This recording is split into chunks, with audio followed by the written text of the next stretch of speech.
Newspack channel kwoli wabale kubanti oje kumiddeko katutandikire wa Dr. Jose Chameleone amunanga avuddeyo n'abeera ate asiima Juliet Zawedde olebe bena byamukoledde okumujjanjaba okumulabirira kubanga jjukira nti ono yagendera mu mbeera nga yalimbi ddala ne kati womutunulira munange Dr. Jose Chameleone alabikira ddala abulungi entasiima ebulagiwa amunange ono avuddeyo n'abeera ate asiima Juliet Zawedde. Thank you so much, Juliet.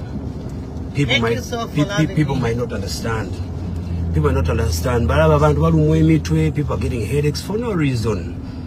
Juliet, thank you so much for a great gesture. This is non-beneficial, but this is what we call hospitality, friendship, and loyalty. Yeah, I was saying about anyway. The movie just began. I mean, what job with baby? The movie just began, but I love you people. When on all social media platforms. In God's name. We are Catholics, we pray, we believe in God. And it's a month of Lent, forgiveness, kindness, and willfulness. Without partiality. I'll be able to do what I know best. Juliet Nangaba, no way. I think you're doing great. So can we put this out for the people to know that we are improving? My brothers and sisters, I love you, Mwena. It is your problem. Go dream about me. But if you love me, thank you so much. Mwena. So let me try and see what we get. Freddy Lumbuye ekyakoze Nsereko Moses Chikambwe. Njukira nti Nsereko Moses yavudeyo nalyo kalangirira nti agenda kwesimbawo kubwa president 2026 katino kino tekyasanyusiza Lumbuye kati kulage kyamukoze. Ngenda basa abakyali bange munnogeze ekisa kye bayita Nsereko. Saagala mu kikube kitta munkubire Nsereko amannyo mukuba amagulu mugamenye. Tukendeze kubasiro bali mu Uganda mwenna bakyali bange mwenna abekawempe munonyeze ekisajja kinsereko esente weziri muntu kubira ensereko oyo kubanga Museveni atufudde nti byobufuzi mu Uganda bintu bya kisiru muntu asobola okuvena atateko kola bintu by'ekisiru mbasa munonyeze ekisajja kinsereko ono buyenze njogedde tukoya Museveni okutulaga nti Abaganda tutegeera tuli ba comedian ne byobufuzi babufudde bya kisiru omuntu okwesimba okukadi omuntu okwesimba ogenda okufuganya ku ntebe y'eggwanga oba oli more than serious tukoeba ngasaba munonyeze ekisajja ekyo mu kinkubire full blast amala emyezi 6 nga talina mannyo nga n'amagulu mamenye alyoka ategere nti tuli ku nsonga za ggwanga tukoye comedy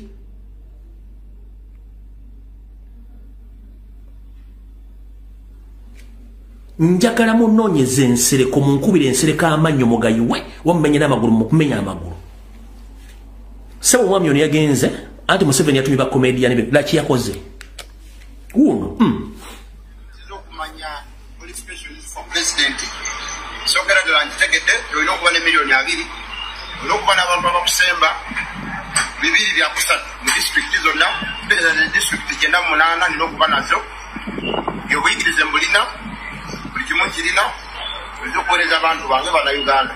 Nsereko Moses for president. Nsaba munonyeze ekisajja kino mu kinkubire. Lwajjo tegera nti Uganda yeetaga abantu abali serious. Eggwanga laffe tebagenda difulo bya kisiru. Bakozesa ebisajja ebiganda ebisene ennyama nga bisiba obuwuzi mu nnyama mbusime mu kyala nze nagiguze simanyiza akakawuzi ke nasibye mu nnyama munkubire ekisajja ekyo mu kimenya amagulu. Tukoya akamanyiiro. Ensonga za Eddie Kenzo kw'ossa n'omuyimbi Azizi Kasujja munange tezinnagwa akkiriza tuberenga tuzikwata mpola twajja ne tukuwa amawulire ne tukugamba nti no Eddie Kenzo munange yabba oluyimba olwankulowoozaako naye kati amazima gatandise okuvaayo bannange nkubuulire kale ensonga zino kanewe kutekinga side ne kansokenga kuwenga ate bwe tugafuna kaakati nno munnange Azizi Kasujja avuddeyo n'alyoka agamba nti kituufu oluyimba ye yasooka okuluyimba era n'alutambuza ku maradios n'alutambuza wawawa naye ne lutakola okitegeera nno mukwano kaakati oluyimba kwe kuluguza Eddie Kenzo ono avuddeyo n'alyoka akakasa nti oluyimba yaluguza Eddie Kenzo era yalumuguza akakadde kamu n'ekitundu katusooke tukuwa akatambi kano tukomewo mukuyita ebbanga nasinkana kyali wange Eddie Kenzo mukumusinkana namusharingira ku nyimba zange ze nalina banda malo zimusharingira nansindikira message nangamba brad omulimu mulungi nimugamba webale nnyo kyali wange kukola ki wezikiririzaamu webale kusiima kati bwe wayita akabanga na alina bwe yakubira yali amanyi kuba twagenda naye ku studio nangamba Kenza agambye akayimba kankulowoozaako kano okatunda kati olwokuba oluyimba nali nalugezaako ne lunnemerera sikyalina ssuubi mu lwo kyamazima ne mugamba ya nina ddutunda kubanga nze nali mpeddemu essuubi n'oluyimba era namumiitinga the next day oluyimba ne ndutala ne ndumuguza nalumuguza milioni emu n'ekitundu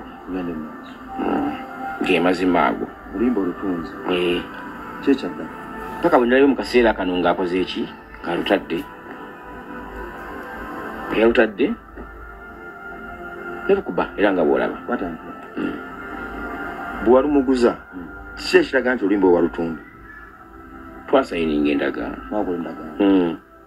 twakola endagaano era nga nina okulikorganizingibwa nga lwayita mwakola endagaano mu ndagaano omwo wayina okulikorganizingibwa nga lwayita mu ngeri ki obuwandiike mwe buli nti nsigala nza obuyinza bw'okuwandika oluyimba busigadde wange yalina okuyimbako mu luyimba Aziz the writer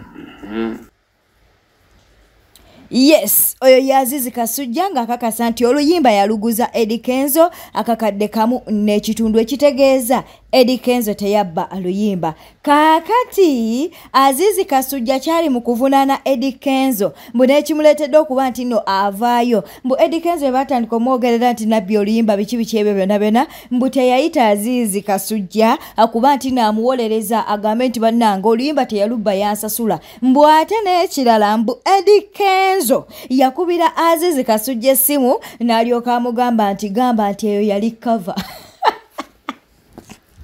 Mbu Eddie Kenzo yagamba nannyini luyimba wadde nga yali yamuwaamu ssente mbu agambe oba ajje mawulire agambe nti eyo cover mbu eyo yali cover. Kiriza tukuwa akatambi kano magamenya so senga mugano wange Eddie Kenzo yajja n'ayimira mu kamera nangamba Azizi jangu kubanga bali batandise okumutekako ekivoozi batandise omuyi w'evivi bagamba oluyimba alabika yalubbe oluyimba lw'omwana yabadde alina kukubira essimu ngamba Azizi jangu mu kamera abantu bagambe tuluyimba wakola ki walunguza nate ekirala njagala ku vidiyo olwo aba kimazi bw'akyogerera awo ese beetegedde nti nze nawandika olwo kye nabadde njagala kyokka kati lwaki ate oyagala ogambe nti nze nakola kava n'eryemu olukwe saako eryamu olukwe wawulidde otya producer David ng'ali ku mpewo z'eggwanga ayogera obulimba obwo oba amazima ago nabadde munyiikaavu naye ate ne musonyiwa lwa nsonga emyoyo gy'abantu minafu abantu abasinga babeera ku sayidi ya black ensonga nno bwe zityo bwe ziri ebyo nno bye bitabudde Azizi Kasujja okwosa ne munnange naani ne Eddie Kenzo naye kati nze kyendaba ku Azizi Kasujja ayagala masannyalaze engeri gye yafulumyako oluyimba ne lutakola kaakati munnange ate ayagala masannyalaze kubanga gayi yamusasula ssente akakadde kamu n'ekitundu. Aye mama mbu ayagala mbu abeere nga bamuteekako oba Eddie Kenzo wagenda okwogera agambe nti bannanga oluyimba luno lwawandiikibwa Azizi Kasujja byebyo nno mukwano gwange omulungi akkiriza tubeere ng'ate tweyongerayo. Katubuuzeeko ku Nyakarungi Dorin, Nabirye Justin, Nalumu Feva, waliwo Ritiriti, Agaba Konsi, tukutumiddeko. Tina mukwano gaffe ayitibwa Nfulaganyi John, Sarah Oma, atwagala okutumirako ku Musoke, Deborah kw'ossa ne Monica. Wadde nga Mary Nambwayo wa Suna Ben yavuddeyo n'alyoka agamba nti n'asonyiye Bina Baby, kino nno Bina Baby ye teyakisanyukidde yabadde ayagala babeere ng'ate babbinsana paka mu kkooti. Agambye nti Mary Nambwayo yansonyiye ku ki? Kiki nayogera ekyo ekimuleetera okuba nti n'agamba nti no yansonyiye nga yali yeewera nti we siteetonda tagenda kubeera ng'ate ansonyiwa kati yansonyiyidde ku ki nga n'okwetonda sinneetonda kati beere nga tukuwa Bina Baby. Bina baby bakusonyiye mukwano bakusonyiye. Omukyala namba. Ani asonyiwa? Yakusonyiye. Nga nsonyiwa ku kyaki. Ku byonna biwavaayo n'obeera nga statements ze wakola era n'agamba tagenda kubeera nga akusuwinga wagamba. Yagamba agenda kufiira ku bina. Paka mu kooti. Lwakuba simanyi ate oba ki ekyamulinnyo okuba nga akusonyiwa. Did you try calling her? Ne number yesijirina. Are you sure? Yes, I remember. Yagamba yali intention to sue. To sue, yes. Intention to sue. Zenali ntandise. Ngandi ready. I think nenaku zibadde zigwako not.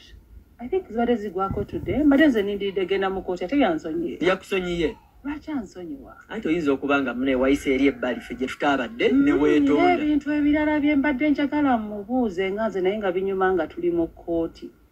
So kati kusaidie yansonyiye. Akuba ne byagamba bye yansonyiye siraba muki kyansonyiira. Nze yadde asaba nze okumusonyiwa. Naye mu bino byonna abantu abawandiika bu intention to sue mba muli banaku nnyo. Temusobola kusasula za kooti. Me, I would think mubirekanga because me, I was so ready. So I don't know why. Kitegeeza nti yabuliddwa ssente ez'okusasula ekkooti. Yatugamba ayina ebyapa by'ettaka n'atugamba ayina n'ekiri eky'obukadde 7. Abaguzi balaka baabuze.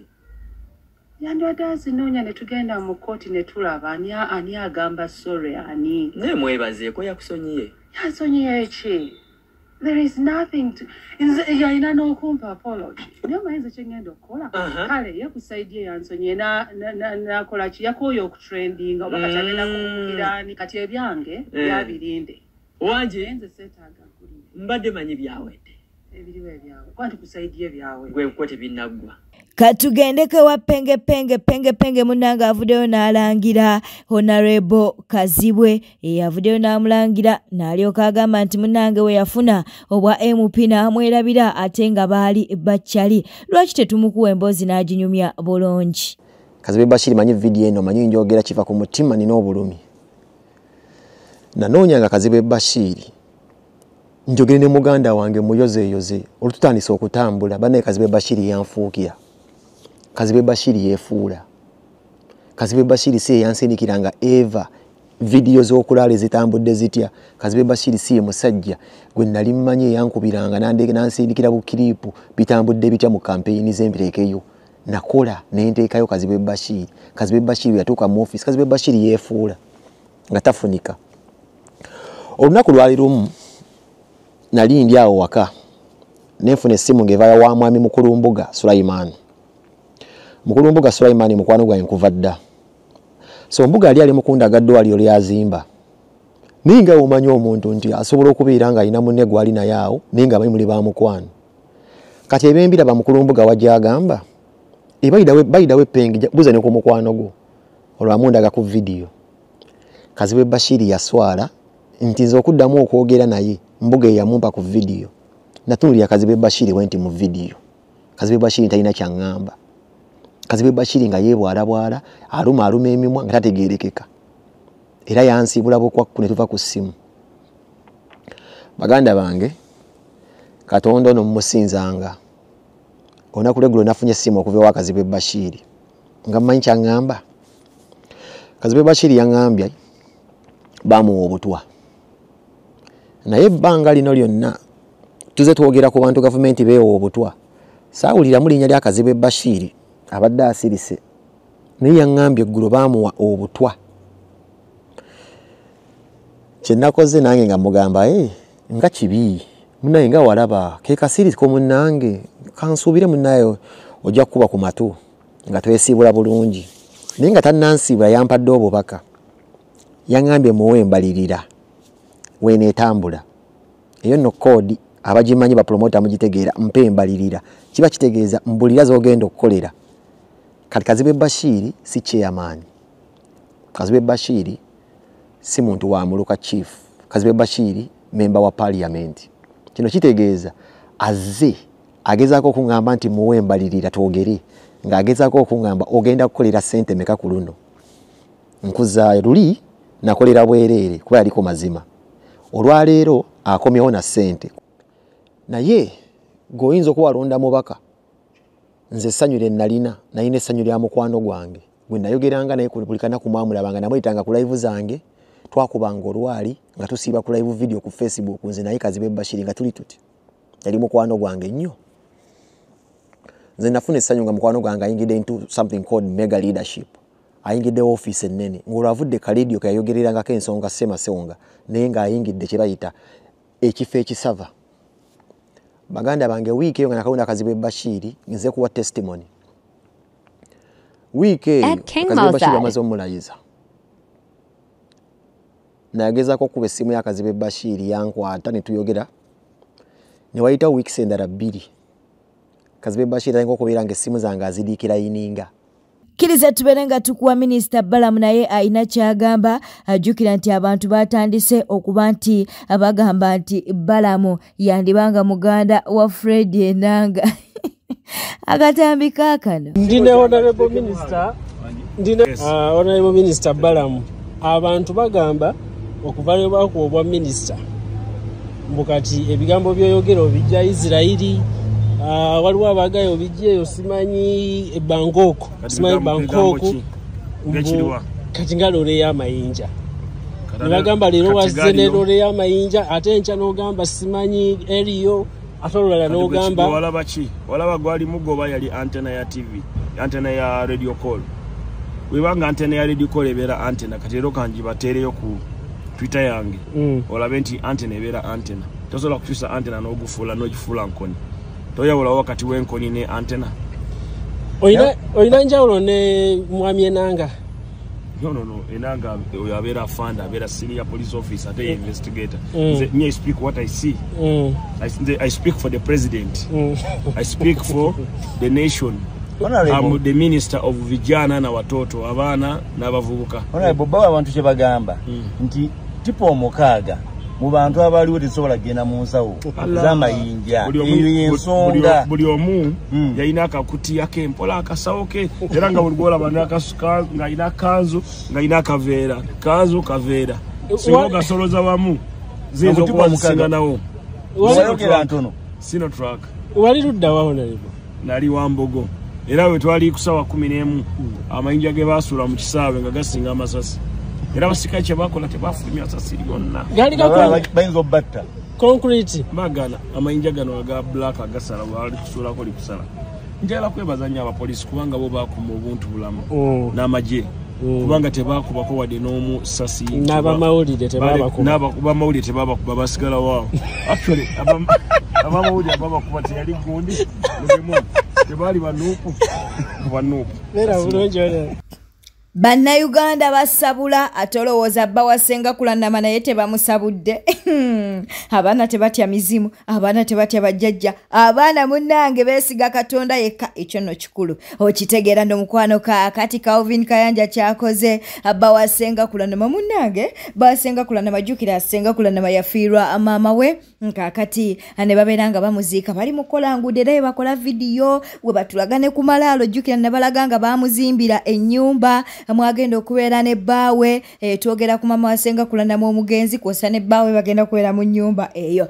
kakati Calvin Kayanja avuddeyo n'abeera ng'ate amusabula nabyo tubireese eno omusamiza atulambuuza mulambo gwa Nazaalawe nekkubo yerigenda mu bijja oba ku malaalo ewa maama nantume azaala senga kulanama maama waffe mu Buganda tebayita Nazaala enteekateeka n'ennyumba yennyini egenda mu maaso waliwo yali abuuza nti lwakito entaana nnene nnyo balimubuuza nti nyumba lwaki nnene entaana eyo eyataata abalagere waggulu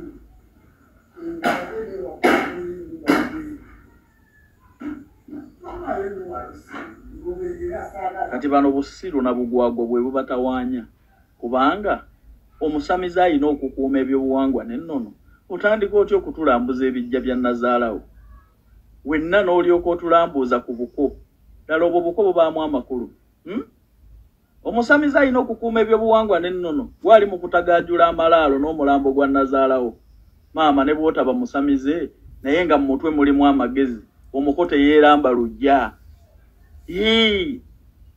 omuko teyeeramba lujja nze neewuunya n'abantu bemubaako bye mukolera ebyamakulu wano Nazaala wange we bagenda okumuziika wano ono ye Sezaala wange abantu balina engalabi wama maama Fiina nze nkyakuteeramu nnyo omukono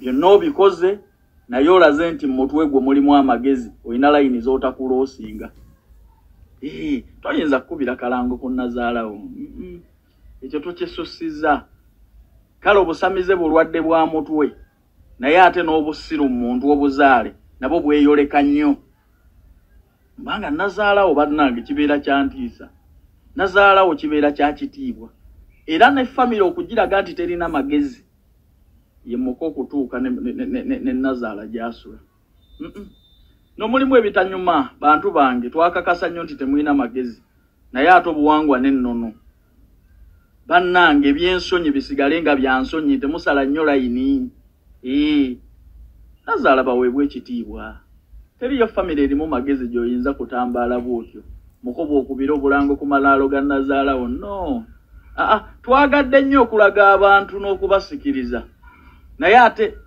mu mitwe tubalage nnyo nti tulinamu ku magezi big up maama Fiina kubanga bukyanga oyingira bintu bino ate olina by'otakola bano si be bamenyamu omusaalaba nange munyambeko ndaba siraba ono si yasinga okuwomerwa akantu kali eri ono si ye munne wa Suuna Bendi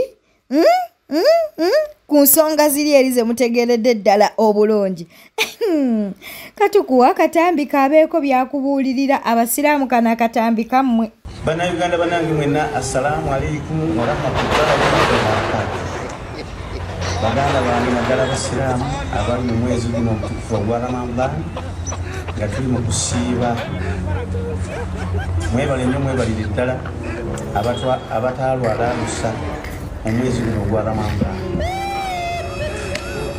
jjukira nti kutiba alaykum siyami kama kutiba ila alladhina min qabl okusiiba kyalaalikibwa Allah subhanahu wa ta'ala Allahu akbar kitegeeza Katonda munene era teri yamwenkana teri kintu kyonna kyoyinza kutegeeza Katonda kimwenkana asukulumye ku bintu byonna assalamu alaikum warahmatullahi wabarakatuh salamu ezo aginafe salamu ezo kitegeeza okwagaliza n'emirembe ne salamu twaginafuya salamu twagitta so nga ate salamu eyo okugitoola sunna naye okugiddamu faraba ekitegeeza naye osanga omusiraamu munne namutolera ti salaamu alaikum warahmatullahi naddamu salaamu yonna yena ng'alinganga anywedde ekigagi naye salaamu ennungi oli bwakutolera salaamu yiddemu ng'olina musanyufu nnyo walaikum salaamu warahmatullahi wabarakatuh twagala okutumirako ku Idi Mubarak Edith Namukasa Asimwe Agnes Chomuhire Justin Nalulu Sara Nduga tulina Christina tulina mukono gwa fayitibwa Kanema Fazira tuina Agnes netulana mukwano gwaffe ayitibwa Lastborn mu Saudi akentale tina naye tukutumideko Nachiwala Rona nawe tukutumideko Zarika nawe ate tetukwerabidde bote tambudde obadde mulabi mulungi olekwekuumira ku Newspack channel video eno soko jimpere like leko bakabwa mu comment section tewerabira okuba nti no subscribinga beera bulungi weraba